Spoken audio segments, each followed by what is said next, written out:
Hello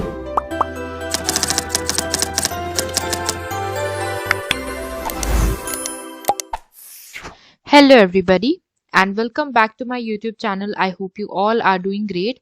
तो ये एक बहुत ही important वीडियो है रिगार्डिंग हमारे असाइनमेंट सबमिशन एंड किन कारणों से हमारे असाइनमेंट्स को रिजेक्ट किया जाता है। आप सभी लोगों को पता होगा कि जून 2023 टर्म एंड देने के लिए आपको सबसे पहले असाइनमेंट्स को सबमिट करना है एंड किसी कारणवश अगर आपके असाइनमेंट्स रिजेक्ट हो जाते हैं तो उस केस में आपके मार्क्स अपडेट नहीं होंगे एंड आपको टर्म एंड में पास करने की भी इजाजत नहीं दी जाएगी बिकॉज रूल्स के अकॉर्डिंग आपको असाइनमेंट्स एंड थ्योरी दोनों में सेपरेटली पास करना पड़ता है। जब तक आपके असाइनमेंट्स के मार्क अपडेट नहीं हो जाते हैं तब तक आप सभी लोग काफी ज्यादा टेंशन में रहते हैं कि आखिर क्या वजह हो सकती है एंड इसके बाद अगर आपको ये पता चलता है कि आपके असाइनमेंट्स रिजेक्ट हो गए हैं तो उस सिचुएशन में काफी ज्यादा दुख होता है। स्टूडेंट्स फाइनली होप छोड़ देते हैं दोबारा असाइनमेंट्स बनाने की एंड नहीं सबमिट करने के कारण उनका बैकलॉग लगते रह जाता है बिकॉज उनको यही लगता है कि अगर दोबारा बना करके सबमिट किया दोबारा वो नहीं अपडेट हुए या रिजेक्ट हो गए तो दैट्स वाई वो बनाते ही नहीं है। उनका बैकलॉग लगते लगते सेशन इतना पीछे चला जाता है कि उनकी वैलिडिटी तक एक्सपायर हो जाती है। यस, ये सिचुएशन भी बहुत बार देखी गई है। तो आज की इस वीडियो में मैं आपको बहुत सारी ऐसी टिप्स दूंगी जिससे आपके असाइनमेंट्स रिजेक्ट होने का चांसेस बहुत हद तक कम हो जाए एंड आपको किसी भी तरह की डिफिकल्टी फेस ना करनी पड़े। तो इस तरह की और इम्पॉर्टेंट वीडियोस को पाने के लिए प्लीज चैनल को सब्सक्राइब करें एंड वीडियो को लाइक एंड शेयर जरूर करें। इस तरह की और वीडियोस अभी अपलोड होने वाली है, दैट्स वाई चैनल पे बने रहे। तो सबसे पहले मैं आपको इन डेप्थ बताती हूँ आज के असाइनमेंट रिजेक्ट होने का रीजन क्या है। अगर आप एक बार ये अच्छे से समझ जाओगे तो अगर आप इन गलतियों को नहीं करोगे तो बहुत हद तक चांसेस है कि आपके असाइनमेंट सक्सेसफुली सबमिट हो जाएंगे एंड आपके मार्क्स भी काफी जल्दी अपडेट हो जाएंगे।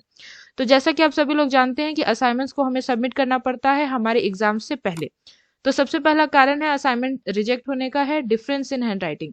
अगर आप अपने असाइनमेंट को किसी और से लिखवाते हो या ऐसा करते हो कि कुछ शुरुआत के पन्ने अपने से लिखा या बाकी के कुछ अपने दोस्तों को दे दिए, भाई बहनों को दे दिए लिखने के लिए एंड इन्विजिलेटर को क्लियरली डिफरेंस दिखने लग गया है आपके हैंडराइटिंग में तो वो बिल्कुल ही आपके असाइनमेंट को रिजेक्ट कर देंगे, चेक नहीं करेंगे, आगे प्रोसीड नहीं करेंगे एंड आपका असाइनमेंट कंप्लीटली रिजेक्ट हो जाएगा। तो ध्यान रखिए कि अगर आप कोई भी असाइनमेंट बनाते हैं, कितनी भी प्रॉब्लम हो, कितना भी समय लग जाए, उसको थ्रू आउट अपने ही हैंडराइटिंग में लिखें। ठीक है, make sure to write in your own handwriting throughout the complete process. Last पन्ने तक एक ही हैंडराइटिंग होनी चाहिए। किसी और हैंडराइटिंग को अगर आप बीच में इंसर्ट करते हैं तो हो सकता है कि आपका असाइनमेंट रिजेक्ट हो जाए, इस बात का ध्यान रखिएगा।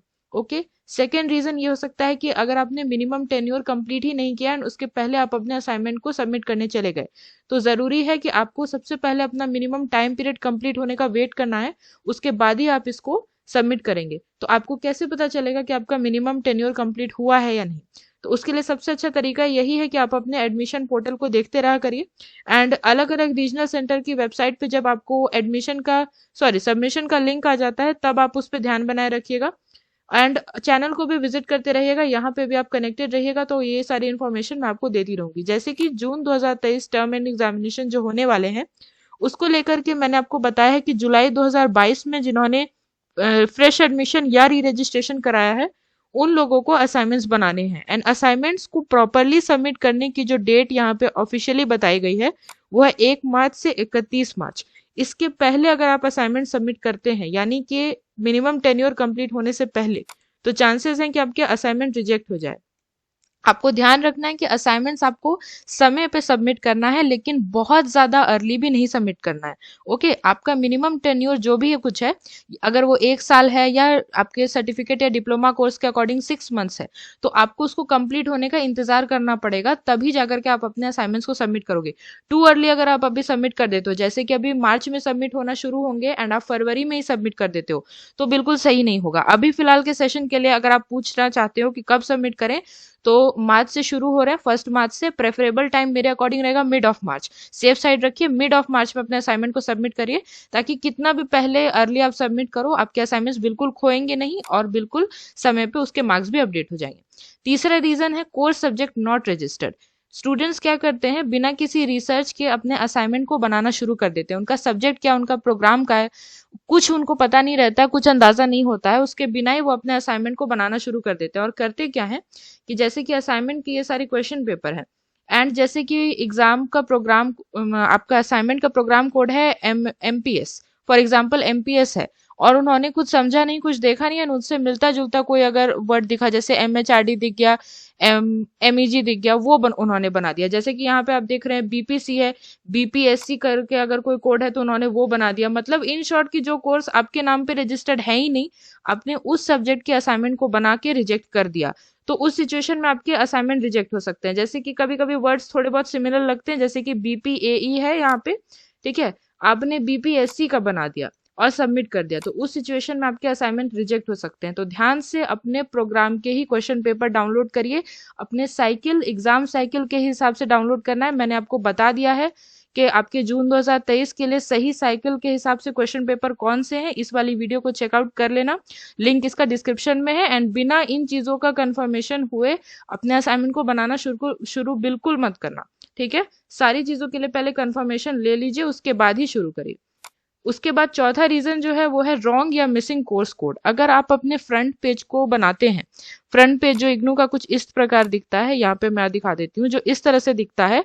अगर यहाँ पे कोर्स कोड आप लिखते ही नहीं है या लिखते भी हैं तो गलत लिख देते हैं, तो उस सिचुएशन में भी आपके असाइनमेंट रिजेक्ट हो सकते हैं। तो कोर्स कोड मैंने आपको फ्रंट पेज वाली वीडियो में भी बताया है कि आपका जो क्वेश्चन पेपर होता है ना, वहां पे कोर्स कोड आपका मेंशन होता है। जैसे ही आप यहाँ पे नीचे स्क्रॉल करोगे तो मैं आपको यहाँ पे दिखाती हूँ, ये देखिए, ये रहा आपका कोर्स कोड, ठीक है। इसी को आपको अपने फ्रंट पेज पे लिखना है, ये वाली जगह पे आपको कोर्स कोड लिखना है। कुछ बच्चे क्या करते हैं, इसको इंपॉर्टेंट नहीं समझ करके लिखते ही नहीं है, एंड लिखते भी हैं तो गलत लिख देते हैं। तो कोर्स कोड यहाँ पे चेक कर लीजिएगा, यहाँ पे आपका कोर्स कोड है। इसके अलावा जो है आपका जो स्टूडेंट पोर्टल होता है ना, उसमें भी आपने किन प्रोग्राम्स के में रजिस्टर किया है वो सब डिटेल्स भी यहाँ पे रहती है, यहाँ से भी आप चेकआउट कर सकते हो। पांचवा रीजन होता है, आपने अगर रॉन्ग प्रोग्राम कोड या मिसिंग प्रोग्राम कोड लिखा है तो उस केस में भी आपके असाइनमेंट्स को रिजेक्ट कर दिया जाता है। जैसे कि प्रोग्राम एंड टाइटल कोड यहाँ पे होता है, ये भी आपको सही सही से भरना है।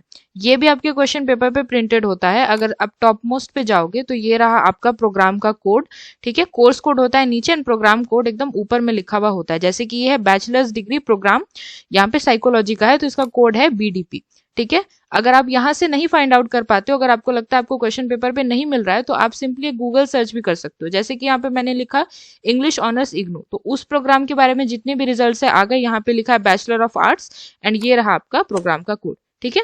तो इस तरह से भी आप फाइंड आउट कर सकते हो। एंड प्रोग्राम कोड को भी सही से भरना है एंड मिस बिल्कुल नहीं करना है। Program code and course code दो बहुत ही जरूरी चीजें हैं, इनको लिखे बिना आपके असाइनमेंट के सबमिशन ही इनकम्प्लीट है।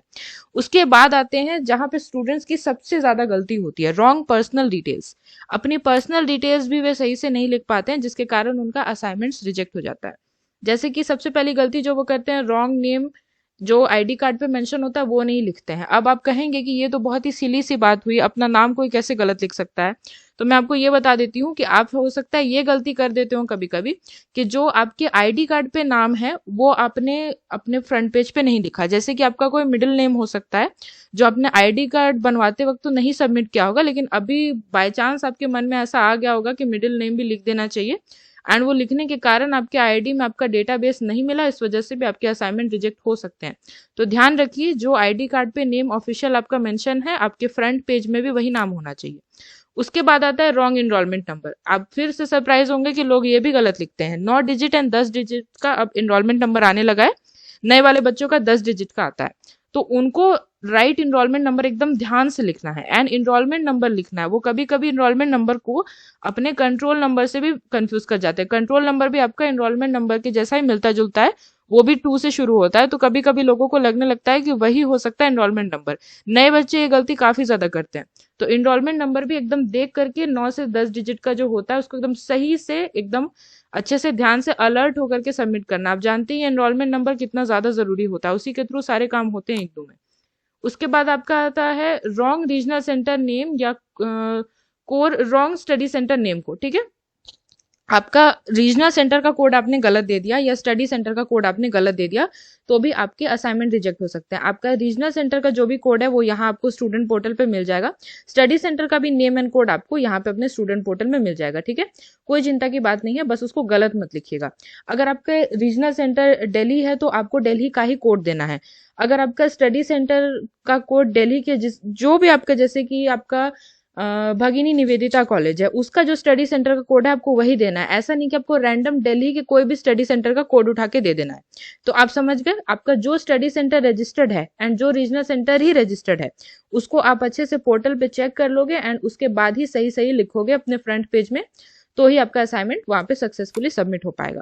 अपने पर्सनल इन्फॉर्मेशन को बहुत ध्यान से रखिए, इनरोलमेंट नंबर, अपना नाम, इसके अलावा अपना मोबाइल एंड ईमेल आईडी जो आप लिखते हैं वो भी सही से लिखना। मोबाइल नंबर भी वो देना ज्यादातर जो आपके पोर्टल पे सबमिट होता है। ऐसे ये तो ऑप्शनल है, आप ऐसा नंबर दो जान करके जो वर्किंग हो, जो ईमेल वर्किंग हो, ताकि अगर आपके असाइनमेंट मिस हो जाए, मिसप्लेस हो जाए तो एटलीस्ट आपको जानकारी मिल जाए। ऐसे तो कोई जानकारी वो लोग देते नहीं है, लेकिन फिर भी आप जरूर यहाँ पे अपना डिटेल्स ही जब सही एंटर नहीं करोगे तो अब आपको कैसे कांटेक्ट करेंगे, इस बात का इसलिए ध्यान रखना। ठीक है, तो ये हो गई हमारी पर्सनल डिटेल की बात। एंड यहाँ पे जितना भी स्टडी सेंटर का नेम एंड कोड मैंने आपको समझा दिया, ये काफी जरूरी चीजें हैं। स्टूडेंट क्या करते हैं कि वो इन चीजों को बिल्कुल सीरियसली नहीं लेते हैं, बहुत कैजुअली लेते हैं, तो उनको लगता है कि इन सब चीजों से ज्यादा फर्क नहीं पड़ता है। लेकिन मैं आपको लास्ट में वीडियो के एंड में ये प्रूफ दिखाऊंगी कि कैसे इन चीजों के वजह से आपका जो है बहुत समय बर्बाद हो सकता है, असाइनमेंट बनाने का जो पूरा मेहनत है वो बिल्कुल ही वेस्ट हो जाती है। एंड लास्ट में मैं आपको ऑनलाइन वाली चीजों के बारे में भी बता देती हूँ, क्योंकि कुछ स्टडी सेंटर्स पे ऑनलाइन सबमिट होते हैं।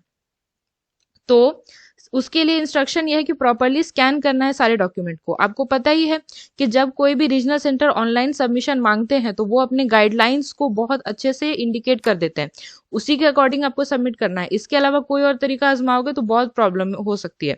अगर उन्होंने कहा है कि हैंड रिटन चाहिए और स्कैन करना है साफ साफ, तो वही करना है आपको। वो जिस तरीके से बोल रहे हैं, जैसे बोल रहे हैं वैसे ही करना है। अगर उन्होंने बोला है कि कवर पेज पे ये सारी डिटेल चाहिए तो आपको ये देनी ही पड़ेगी। इनको मिस करके अगर आप अपना फ्रंट पेज बना देते हो तो भी आप मुसीबत में पड़ जाओगे। उन्होंने जो भी स्कैनर वगैरह का नाम लिया है उसको ही आप प्रेफर करना यूज करके, और अगर उन्होंने पीडीएफ के फॉर्मेट में मांगा है तो पीडीएफ में देना, या किसी और फॉर्मेट में मांगा है, इन शॉर्ट अगर वो पीडीएफ कह रहे हैं तो पीडीएफ में देना, फोटो जेपीएजी कह रहे हैं तो उसमें देना, पीएनजी कह रहे हैं उसमें देना, एक्सेल में वर्कशीट वगैरह अगर मांग रहे हैं तो उसमें देना। एंड अगर कब वो बोले कि फोल्डर को इस तरह से बना करके उसमें अपना एनरोलमेंट नंबर ऐसे फॉर्मेट बना करके दो, तो उसी तरह से देना है। ठीक है, और अपने ही स्टडी सेंटर के गूगल फॉर्म्स में ही आपको उसको सबमिट करना है, किसी और पे मत जा करके कर लेना। उस बारे में मैंने आपको अच्छे से एक्सप्लेन किया है कि असाइनमेंट सबमिशन का मोड क्या रहेगा। अगर किसी और स्टडी सेंटर के रूल को, गूगल फॉर्म को, ईमेल को, कुरियर पोस्ट को कॉपी करोगे तो असाइनमेंट पूरा का पूरा रिजेक्ट हो जाएगा। ठीक है, तो इस वाली वीडियो को अच्छे से देख लेना, मैंने इसमें बहुत अच्छे से एक्सप्लेन किया है कि असाइनमेंट कब ऑफलाइन सबमिट करना है, कब ऑनलाइन सबमिट करना है, कब पोस्ट से भेजना चाहिए। एक और कारण है जिसकी वजह से आपके असाइनमेंट सबमिट हो जाते हैं, जो कि है आप असाइनमेंट के सब्जेक्ट्स को अलग अलग सेपरेट करके नहीं सबमिट करते हो। मुझे लगता है कि मुझे वीडियो बनाते हुए काफ़ी समय हो चुका है, अभी तक ये क्वेरी मुझे अभी तक पूछी जाती है कि मैम क्या असाइनमेंट जो है वो ईच सब्जेक्ट के अलग अलग सबमिट करने हैं। जी बिल्कुल, असाइनमेंट सारे के सारे आप एक में नहीं डाल सकते हो। अगर ऑफलाइन मांगा है तो आपको 4 सब्जेक्ट अगर है असाइनमेंट में तो चारों अलग अलग देने हैं। एग्जाम्पल, MEG 1 का अलग, MEG 2 का अलग, MEG 3 और 4 का अलग। अगर ऑनलाइन सबमिट कर रहे हो, पीडीएफ में सबमिट कर रहे हो, तो पीडीएफ भी अलग अलग, एक ही में कंबाइन करके नहीं देना है। MEG 1 की पीडीएफ अलग, MEG 2 की पीडीएफ अलग, 3 4 की अलग अलग। तो हर कोर्स को अपने सेपरेटली सबमिट करना है, इस बात का ध्यान रखना, कंबाइन नहीं करना है। अगर कहीं इंस्ट्रक्शन में लिखा जाए कि कंबाइन करके एक में दे दीजिए, जो कि रेयर केस है, तो उसमें कर सकते हो, वरना अभी तक जनरली यही देखा जाता है कि उनको सेपरेट चाहिए सब कुछ। ठीक है, उसके बाद में आपको लास्ट यहाँ पे इंस्ट्रक्शन है कि फाइल जो है वो 25 MB से ज्यादा की नहीं होनी चाहिए और रॉन्ग फॉर्मेट की नहीं होनी चाहिए। वो अपना साइज भी मेंशन कर देते हैं, जैसे गूगल फॉर्म पे अगर आपको अपलोड करने के लिए कहा जाए तो फॉर्म में वहां पे लिख देते हैं कि minimum size limit and maximum size limit क्या है, उसके अकॉर्डिंग ही स्कैन करिए। और ध्यान रखिए कि अच्छे स्कैनर का यूज करिए, बिकॉज रिसाइज करने की वजह से कभी कभी नीट एंड क्लीन सबमिट नहीं हो पाते हैं। रिसाइज होने की वजह से आपके डॉक्यूमेंट रॉन्ग फॉर्मेट के हो जाते हैं। ऑनलाइन जितने सारे होते हैं ना, वो जो ऑनलाइन कन्वर्टर्स होते हैं, अगर आप उसका यूज करके असाइनमेंट को रिसाइज करने की कोशिश करते हो और फॉर्मेट बदल जाता है या पेज काफी ज्यादा छोटा हो जाता है, ठीक से पढ़ने में रीडेबल नहीं होता है, तो उन चीजों का ध्यान रखना। ये सब प्रोसेस करने के बाद खुद से प्रीव्यू जरूर ले लेना कि असाइनमेंट अब कैसा दिख रहा है, सब कुछ ऑल मतलब क्लियर दिखे, तब उसके बाद ही आप उसको प्रॉपरली स्कैन करके अपलोड करोगे। अगर आप इतनी सारी चीज़ों को फॉलो करते हो तो मैं श्योर हूँ कि आपके असाइनमेंट रिजेक्ट होने के कोई चांसेस ही नहीं है, अगर इन सारे मेथड्स को फॉलो करते हो। ठीक है, ऑनलाइन वाला मैंने आपको बहुत अच्छे से समझा दिया। इंस्ट्रक्शंस जैसे ही आएंगे मैं आपको बिल्कुल बता दूंगी कि रीजनल सेंटर में ऑनलाइन किन किन जगहों पे मांग हो रही है, गूगल फॉर्म का, ईमेल का, पोस्ट पोस्ट का मैं सब बता दूंगी। एंड ऑफलाइन वालों के लिए तो मैंने इस वीडियो को जो बनाया है, आप अगर इसको एक बार देख जाओ तो इसमें टाइमिंग क्या होती है, किस तरह का स्टाफ सपोर्ट मिल सकता है, डॉक्यूमेंट्स क्या क्या अरेंज करना है, नोटिस बोर्ड की फोटो जो मैंने डाली है उसमें सारे सीक्वेंस दिए हुए हैं। मतलब मैंने बिल्कुल प्रैक्टिकल एंड बिल्कुल अपडेट यहाँ पे आपको इन्फॉर्मेशन दिया, अपडेटेड। आप जो है देखोगे ना, तो मुझे नहीं लगता है कि जो लोग ऑफलाइन सबमिट करने जा रहे हैं उनको इस वीडियो को देखने के बाद कोई भी प्रॉब्लम आएगी, ठीक है। एंड अगर असाइनमेंट बनाना शुरू कर रहे हो और कोई भी दिक्कत है, किसी स्टेशनरी को रिलेटेड या पेजेस के बारे में जानकारी चाहिए, तो सब कुछ चैनल पे है। आप जो है मोर देन एनफ मैं यहाँ पे रिसोर्सेज दे देती हूँ हर चीज के लिए। असाइनमेंट डॉक्यूमेंट भी आप जाओगे लिंक पे तो वहां पे सब कुछ मिल जाएगा आपको, हर चीज को फिल करने की वीडियो मिल जाएगी। आई थिंक मुझे नहीं लगता है कि आपको असाइनमेंट के बारे में कोई प्रॉब्लम अब आएगी। अच्छा हाँ, मैंने आपसे कहा था कि मैं लास्ट में आपको ये प्रूफ दिखाऊंगी कि इन चीजों के लिए स्टूडेंट्स मिस्टेक करते हैं या नहीं। ये रहा आपका रिजेक्टेड असाइनमेंट का लिस्ट, यहाँ पे आप खुद ही पढ़िए। Wrong enrolment number, submitted assignment for 6 courses together, each courses separate submission required. ठीक है, मैंने आपको जो कहा यहाँ पे कि सेपरेटली सबमिट होने चाहिए, इन्होंने क्या किया है कि 6 कोर्सेज थे इनके, सबको एक में मिला करके सबमिट कर दिया। ठीक है, यहाँ पे भी वही बात है, 3 कोर्सेज टुगेदर सबमिट कर दिए इन्होंने। मदुरई रीजनल सेंटर का ये है एंड ये पुराना लिंक है, लेकिन आप देख सकते हैं ना कि रिजेक्शन का जो मैंने कारण बताया था, मैंने अपने कोई मन से नहीं बताया। यहाँ पे ऑफिशियल तरीके से यहाँ पे रिजेक्शन की लिस्ट जारी की गई है जिसमें उन्हीं सारे कारणों को लिखा गया है, pertaining to regional centre Madurai and please submit in the either in the same RC और योर स्टडी सेंटर। मतलब इन स्टूडेंट ने क्या किया है, या तो इन्होंने गलत रीजनल सेंटर में ही सबमिट कर दिया या गलत स्टडी सेंटर में मदुरई की ये डाल दिया है। इस वजह से यहाँ पे इनका असाइनमेंट सब जो है वो रिजेक्ट हो गया। तो जिन चीजों को मैंने बोला यहाँ पे भी वही सारी चीजें रिपीट हो रही हैं, तो देख लीजिए। आपको लग रहा होगा कि मैंने ऐसे ही बोला होगा, आप देख लीजिए। कोर्स नॉट रजिस्टर्ड, जो कोर्स है ही नहीं, एग्जिस्ट ही नहीं करता, उसकी असाइनमेंट बना के सबमिट हो गई है, तो ऑफकोर्स इनका असाइनमेंट रिजेक्ट हो ही जाएगा। Project report should be submitted to HQRs। अगर कोई इंस्ट्रक्शन है प्रोजेक्ट रिपोर्ट के बारे में कि हेडक्वार्टर्स में सबमिट करनी है, तो हेडक्वार्टर्स में ही जाके सबमिट करो। अगर इंस्ट्रक्शन या गाइडलाइन आ गई है तो उसी को फॉलो करना है। Not completed minimum period of 1 year, 1 साल का मिनिमम टाइम पीरियड कंप्लीट नहीं किया and assignment he reject submit कर दी, तो बिल्कुल ही रिजेक्ट हो गई, है ना। तो अभी मैंने आपको फिर से एक बार बता देती हूँ मैं कि आपका जो असाइनमेंट सबमिशन अब भी होगा, 1 मार्च से शुरू होगा, 31 मार्च तक चलेगा, आराम से 15 मार्च तक चले जाना एंड असाइनमेंट को सबमिट कर देना। जिनके क्वेश्चन पेपर अपलोड नहीं हुआ है, बिल्कुल टेंशन लेने की कोई बात नहीं है, जब अपलोड होंगे बनाना शुरू कर देना। अभी डेट बहुत दिन तक एक्सटेंड होगी। एग्जाम फॉर्म के रिलेशन में भी मैंने जानकारी दे दी है। एंड ये असाइनमेंट सबमिशन वाली जो चीज है, भले वीडियो लेंदी हो गई, आप इसको स्पीड बढ़ा करके दोबारा से देख लेना, लेकिन इन चीजों का बहुत बहुत ज्यादा ध्यान रखना, ठीक है। अगर इन चीजों पे आपने ध्यान नहीं दिया, इनको कैजुअली लिया, तो जितनी भी मेहनत करोगे सब बेकार है। और जितने अभी अपने एफर्ट लगाया, जो कुछ भी किया, अगर असाइनमेंट में पास नहीं हुए, उसके मार्क्स नहीं चढ़े, तो डिग्री ही नहीं मिलने वाली। थ्योरी में आप जितना भी ले आओ, जितना भी टॉप कर लो एग्जाम में, अगर असाइनमेंट के मार्क्स नहीं चढ़े तो बहुत ज्यादा दिक्कत हो सकती है। इस वजह से बहुत ज्यादा मैं आपको एकदम अलर्ट कर रही हूँ कि ये वीडियो काफी ज्यादा इंपॉर्टेंट है। असाइनमेंट बनाने से पहले जरूर देखना, ठीक है।